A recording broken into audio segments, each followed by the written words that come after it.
You're listening to the Trade Show Insights Podcast, Season 19, Episode 12.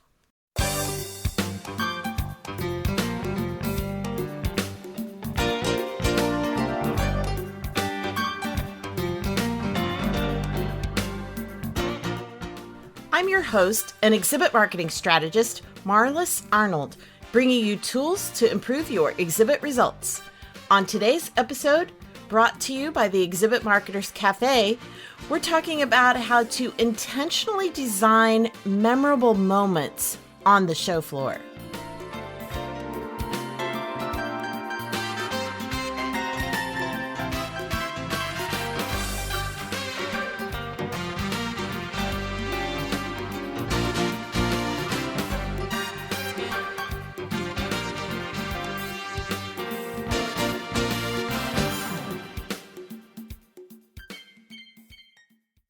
Well, I am really looking forward to our conversation today. I met Matt Durden at IMEX in Las Vegas and sat in on his presentation about creating engaging experiences. And so I went up to him afterwards and invited him to be a guest on Trade Show Insights because I know that, anybody who's listened to me for any period of time, or if you've been to one of my workshops, you know that creating experiential trade shows and trade show exhibits has been a passion of mine for many years. I'm a huge fan of The Experience Economy, and I recommend that book all the time. But anyway, so I want to tell you just a little bit about Matt before we get started. Matt Durden is the Department Chair of Experience Design and Management in the Marriott School of Business at Brigham Young University. His focus is on creating memorable and transformative experiences, and he has a keen interest in the neurological link between storytelling and social connection. He co-authored the book Designing Experiences, which earned a silver medal from the Axiom Business Awards in the Business Intelligence and Innovation category. Congrats on that. Thanks. And in addition to his teaching experience of design courses at both the undergraduate and MBA levels, Matt has worked with organizations from a variety of sectors, including healthcare, education, and tourism, to enhance their experience design strategies. He's a founding member of the World Experience Organization and a certified Lego Serious Play facilitator. I think that's fascinating. Maybe we'll hear more about that one. Yeah. Matt brings a unique experience and perspective to the conversation about the power of design in shaping impactful experiences. So, Matt, welcome to Trade Show Insights. Thanks so much. I'm so glad to be doing this after we chatted in Vegas earlier this year. So thanks for having me on. Well, let's talk a little bit, as I said in your intro, you are definitely about the merging of storytelling and creating experiences and connections. So let's just start there. Talk a little bit about the role of storytelling in experience design. Yeah, storytelling is a hot topic, right? And as humans, we've been interested in storytelling for a long time. And so I think I want to approach it from the angle of storytelling is an experiential competency, right? So if we have a memorable experience, that means that we've experienced something that has produced emotions, where we felt angry or sad or excited. And those emotions trigger our brain to timestamp that moment. Like, remember this thing because for whatever reason, different hormones are being produced in your body. And the whether or not those emotions that produce memory, that memorable moment, whether or not that turns into something meaningful or transformative is largely contingent upon storytelling, right? Because if it's just sort of memorable, like, oh, that was great, and we don't think about it again, right? And not just think about it, but really reflect on it and tell stories to ourselves and others about why it was important. Like, if we don't do that, it will stay memorable and usually fade, right? But if we do that storytelling, that's the mechanism why something becomes we layer meaning onto it and it becomes meaningful and potentially transformative. There's some other pieces to that, but and it's like making a movie in your brain. It's like exactly. you remember back and you actually like see this movie, you experience the experience all over again because you're like seeing that replay in your brain. Exactly. Yeah. So if you think about like an experience that's been impactful for you, you've usually told stories about it to other people, right? And what's interesting is research suggests that we're not naturally reflective beings, that reflection wasn't perhaps like a necessary evolutionary skill. It was just like, where's the next meal? How do I, stay safe? And so from an experience design standpoint, I think it's really important to think about how do we design experiences that are easy to tell stories about? And also, how do we support whoever our sort of participant or end user or guest or client in their storytelling? How do we help increase their storytelling efficacy so that the experiences that they have with us are stickier and they linger longer and have an impact after they leave? Well, let's talk about that because in your book, you do reference the fact that experience mapping is like storyboarding a movie. So, talk about that a little bit about how do we actually like engineer or craft these storylines, I guess you could say, of the experience, especially when it comes to trade shows, whether that be, the trade show organizer is designing an experience for the entire show, or the exhibitor themselves is designing an experience in their booth. How do we go about kind of reverse engineering that Yeah, experience? yeah, that's a great question. I mean, if you think about like the backstory of storyboards is that they're a technique that Walt Disney invented when he was trying to get investors for Snow White, right? Because people are like, what, feature length animated film? Like, no one's going to go see that. We're Yeah, not getting any why? money. Like, why would you do that? And so he had his animators, right? Just sort of sketch up these very low fidelity sort of scene pictures that he could then go to investors, put them up on a wall, and basically act out the whole story to convey sort of the richness of the medium to be able to tell this story, right? And then, of course, that was adopted as an industry standard, and now it's spilled over into all kinds of places. And when we think about experiences, experiences are very abstract. Even if we're sort of telling somebody about like, okay, this is how we want to set up the trade show booth, and this is what this is, it's still just sort of this abstract thing, and we only remember about like 20% of what we hear, right? And Mm-hmm. so and you say a word and you say a phrase like, oh, it's going to be exciting, or that means something different to all kinds of different people. So with Right. storyboarding or experience mapping, right, it's thinking about what are the touch points of the experience that we're going to design, and not just in the moment when they're on the trade show floor, but what are the anticipatory moments? Like, what are the touch points that we want people experiencing before they arrive, Leading when they're up to with us, it. and then afterwards, right? And really and it depends on the elevation you're designing at, but really when you lay out that, and usually, like for me, it starts with Post-it notes, or it's on a collaborative whiteboarding space. But to really say, okay, what are the touch points? And people are always asked, like, okay, so how do you differentiate? Like, how do you slice and dice an experience into touch points? And for me, it's anytime that you're asking somebody to pay attention to something else, right? When there's a Mm. shift in attention, well, then that's another touch point. And we would design each of those uniquely, and they're each going to have a specific job to do. And when you're able to map out an experience, anticipation, participation, and reflection phases, then you actually have this concrete thing that you can talk to people about. This is what we want to do, as opposed to just this abstract sort of ideas floating around that are going to be interpreted in a lot of different ways. Right. Right. That makes a lot of sense because it does, like you said, it needs to be a conscious step-by-step process. You can't just like hope that people grasp the experience that you're wanting them to, because if you don't have those elements in there, you know, I always tell exhibitors it's like you need to really think about how you want to engage the attendees as they approach your booth, or even like you said, before the show ever even starts. How are you going to engage and draw them in and give them a reason to want to visit your booth? Totally. Yeah. And I think the real magic of experience mapping is when you not only have those touch points identified and recognizing that most experiences aren't linear, there's going to be branching pathways, they can get really Sure. complex, but just conceptually to start with this idea of sequential touch points, to also then say, okay, so usually I have like a row of sort of the touch points, and then I'll have a row above the touch points to say, okay, what's the desired reaction at each touch point? What would we want somebody to say at this moment when they first see the booth, when they come up and talk to a host, when they take some type of swag or whatever it is. And I really think there's power in articulating specific statements because it Mhm. gives us this design target to say, okay, the job of this moment is to get people to say this thing like, oh wow, this booth really stands out, or this host was extremely friendly, or they really understood the issue that I'm trying to solve, right? Whatever that Mhm. is.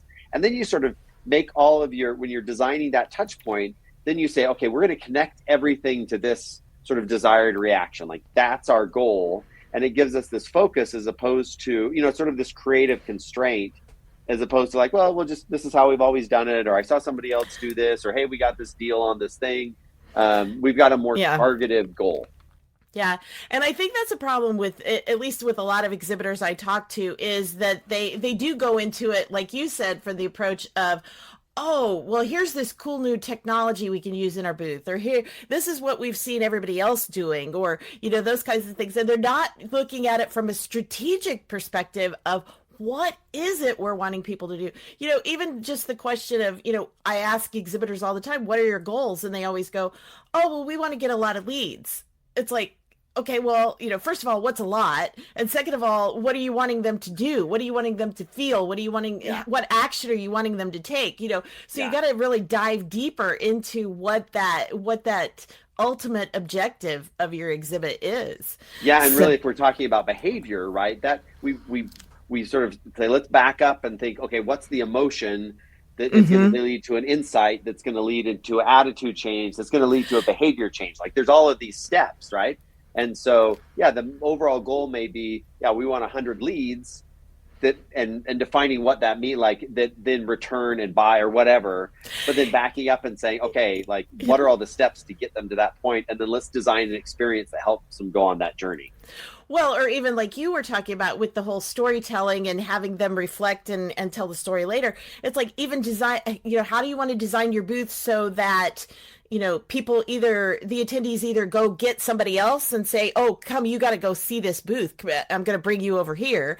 Or afterwards, they go back to their office and they say, oh, we went to, XYZ company's booth and it was phenomenal. And here's what we learned. And here's why we need to work with them. And, so I think structuring those kind of conversation experiences is important too. Yeah, I love it. So I often think about how do we help people after the experience? How do we help them co-curate their memories? Like, what are we Mm. doing to sort of extend that?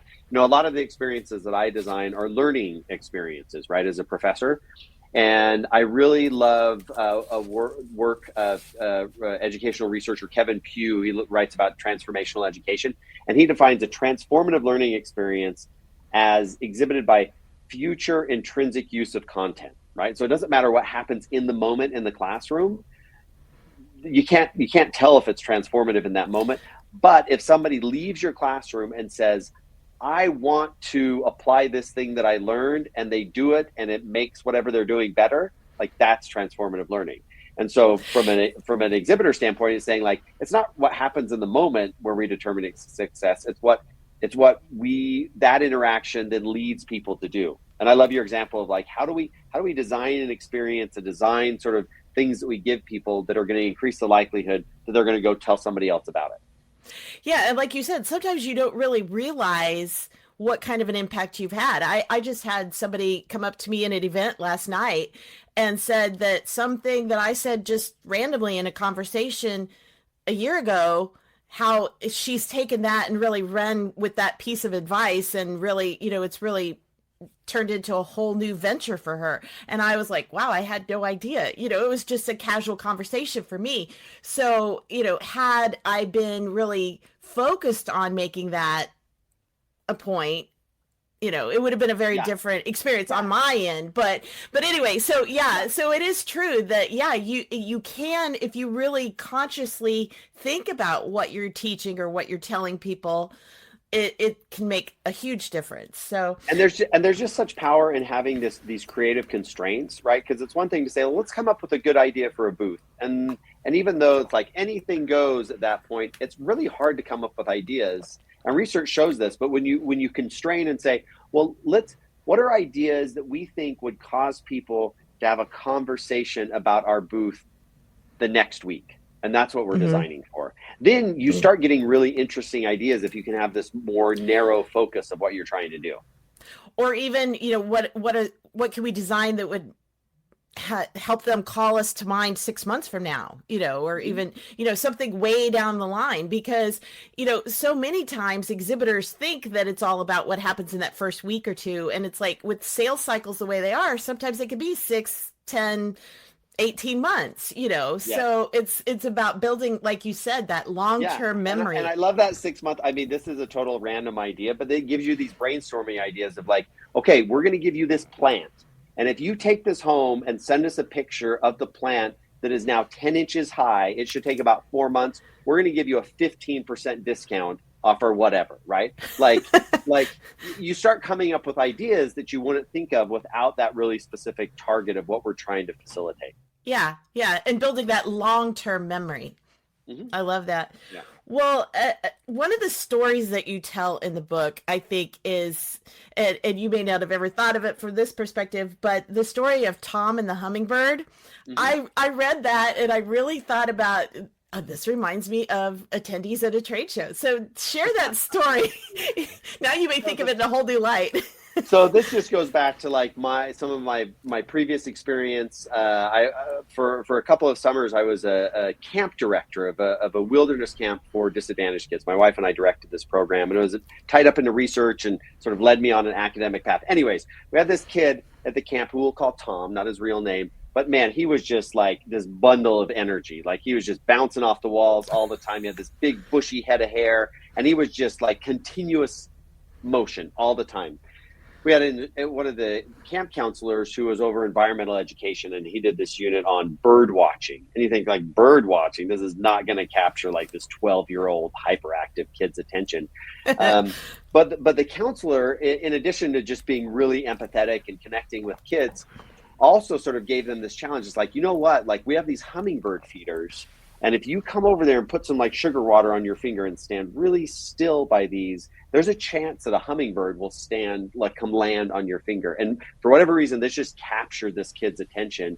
And I remember walking by, this is like 22 years ago, and just seeing for the first time ever, just this kid just standing still, and not for like moments, but for like tens of minutes, Wow. waiting, and this hummingbird sort of flying around, and finally like one actually landed on his finger. And that this was just this experience that had been serendipitously designed by this insightful counselor that totally slowed the world down and like allowed this kid to focus and have this very still moment amidst like his usual like hyperactivity. Yeah. And that's why, like I said, I thought so much of the analogy between that and a trade show floor, because I mean, every attendee is like Tom. I mean, they've got like, stimulus overload, and they got things going, and noises and color and motion and everything and all this stuff going on.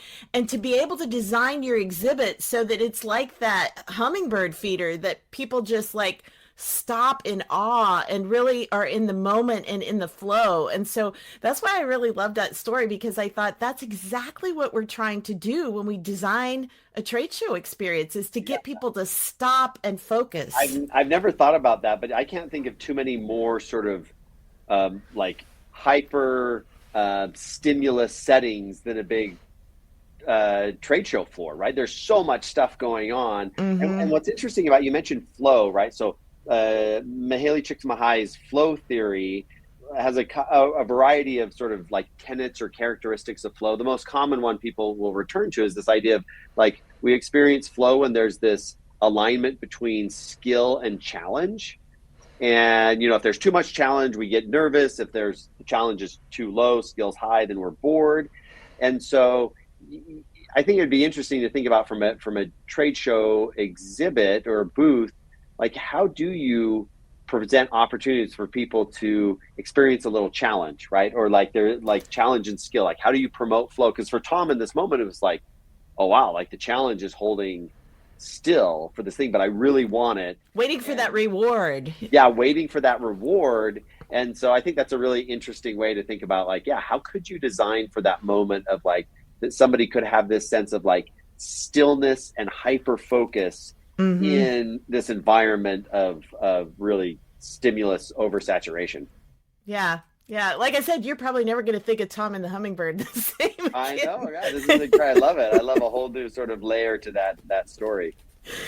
Well, one other thing I want to cover real quick before we wrap up is that you talk in the book, you talk about the importance of micro experiences. So give us some ideas, some examples of what are we talking about when we say micro experiences? Well, I think I mean, we're having micro experiences continuously all day long, every day. It's anytime an experience only happens if somebody pays attention to it, right? So if I'm teaching a class and I'm doing stuff and somebody's in the back row shopping on Amazon, they're having an Amazon shopping experience. They're not having a learning experience in class.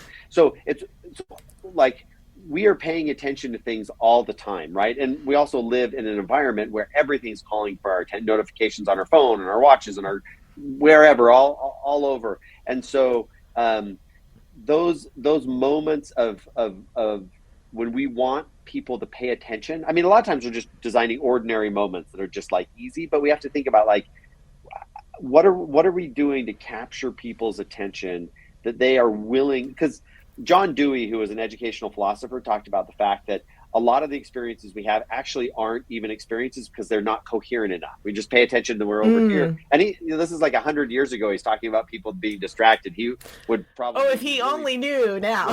yes, now he'd be like, oh my goodness, like how does society even exist? But we have to string enough micro experiences together for an experience actually to happen, right? We all know, like if you worked a trade booth before and you say hi to somebody walking by, yeah, you had an experience, but everybody's saying hi. There's got to be sort of a sustained interaction. And so thinking about those little micro experiences that you can then like sequence to turn into something where people are like, oh yeah, I remember that booth. I'm gonna call them back, or I'm gonna tell them something about that again. It really goes back to touch point design, right? Like what are those touch points? If you only know that you're gonna have maybe like a 20 seconds to capture somebody's attention, like what are the three things that you want to have happen in that little short window? Yeah. Yeah. And it does come down to, like you said, really being intentional about what experience and what reaction and what the ultimate result is that you're trying to design for. So, Yeah, totally. Matt, thank you so much. We could go on all day talking about this, I know, but how can people best get in touch with you? So LinkedIn's the best way. I'm always open to LinkedIn conversation. It's sort of my only social media outlet. So that's the best. Just Matt Durden on LinkedIn, connect or send me a message. And we'll put a link for that in the show notes as Okay. well. So, Yeah. Yeah. And you can have information on there about my book and other things yeah. all on my LinkedIn page. Yeah, awesome. Well, Matt, thank you so much for being here today on Trade Show Insights and for sharing about how we can better design experiences in the trade show, the crazy, chaotic trade show environment. So, Hey, thanks. And thanks for being a great host. Really enjoyed the conversation.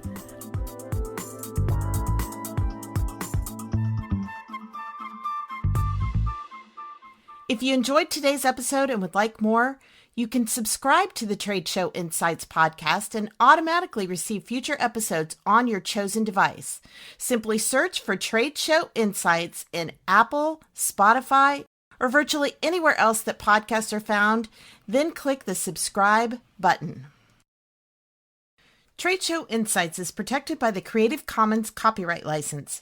You may feel free to share this recording with colleagues or embed it on your own blog as long as it's shared in its entirety and is not used for commercial purposes. To learn more, please see the link in the sidebar of the show notes at tradeshowinsights.com. Well, that's it for this episode of Trade Show Insights. Be sure to check out our show notes and archives at tradeshowinsights.com. You can also connect with me using the social media links or the contact page on the site.